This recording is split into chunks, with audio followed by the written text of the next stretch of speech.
თელასის ყოფილი თანამშრომლები პროკურატურას მიმართავენ 125 ადამიანის სამსახურში სასწრაფოდ აღდგენას მოითხოვს. თელასიდან ახსნა განმარტებების გარეშე დათხოვნილი თანამშრომლები ზურაბ არსოშულს მოქმედ ხელმძღვანელს კორუფციაშიც ადანაშაულებენ. ახლა გვანცა პაპავაძე ჩაგვერთება პროკურატურიდან პირდაპირ ეთერში, სადაც რამდენიმე წუთის წინ უკვე მივიდნენ თელასის თანამშრომლები კონკრეტული საჩივრით. გვანცა თუ წაიკითხე ეს საჩივარი, რა წერია თელასიდან გათავისუფლებულთა განცხადებაში, რომელიც პროკურატურამ მიიღო. თავარ პროკურატურაში თელასის ყოფილმა თანამშრომელმა საჩივარი სულ ცოტა ხნის წინ შეიტანა. ნინო ტივაძის განცხადებით საჩივარი თელასის ხელმძღვანელობის მიერ უკანონოდ გათავისუფლებას და იმ ქმედებებს ეხება, რაც თელასში ზურაბ არსოშვილის მისვლის შემდეგ დაიწყო.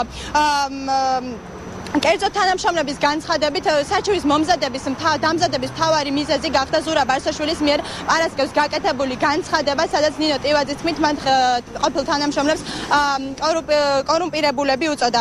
ასევე თანამშრომლები ამბობენ, რომ თელასში ზურაბ არსოშვილის მისვლის მთავარი მიზანი თელასში შესული თანხების არჩევნებისთვის მობილიზაცია და მმართველი პარტიის ბიუჯეტის შევსება იყო. თანამშრომლობის გათავისუფლება კი მოხდა უკანონოდ პოლიტიკური ნიშნით. ბატონმა არსოშვილმა პარასკევს საქვეყნო ტელევიზიით განაცხადა, რომ წასული თანამშრომლებიდან ყველანი ვიყავით კორუმპირებულები. აქედან გამომდინარე, ეს არის ჩვენი ცხოვრების წესის დანგრევა.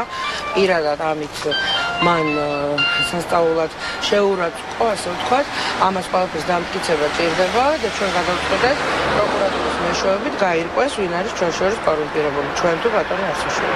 თელასში რაღაც დიდი რაოდენობით სპეციალური ესეთი ბლანკები დაიბეჭდა, რომელსაც ჩვენ არ ვკითხეს საერთოდ რა ჩაწერეს, სადაც დაბეჭდილად თელასის, პრაქტიკულად თელასის ბლანკზე ეწერა თხოვნა ოჯახური პირობების გამო განთავისუფლებაზე და ბევრ ჩვენგან საერთოდ პირადად არ გაესაუბრენ ამ თაობაზე. ბევრ ადამიანს უბრალოდ ზემდგომ ხელმძღვანელობა დაურეკა და დააძალა და იმდენად შიშის ფაქტორი იყო, ეხლა ამის არ გაკეთება გამორიცხული იყო რა. დღესვე 3 საათისთვის თელასის თანამშრომლების გამაფრთხილებელი გაფიცვაა დაგეგმილი, ისინი ცენტრალურ ოფისთან შეიკრიბებიან და აქციას ლოზუნგით დატოვოს ზურაბ არსოშვილმა თელასი გამართავენ. გმადლობთ, ეს იყო პირდაპირ ჩართვა მთავარი პროკურატურიდან, გვანცა პაპავაძე საუბრობდა პირდაპირ ეთერში.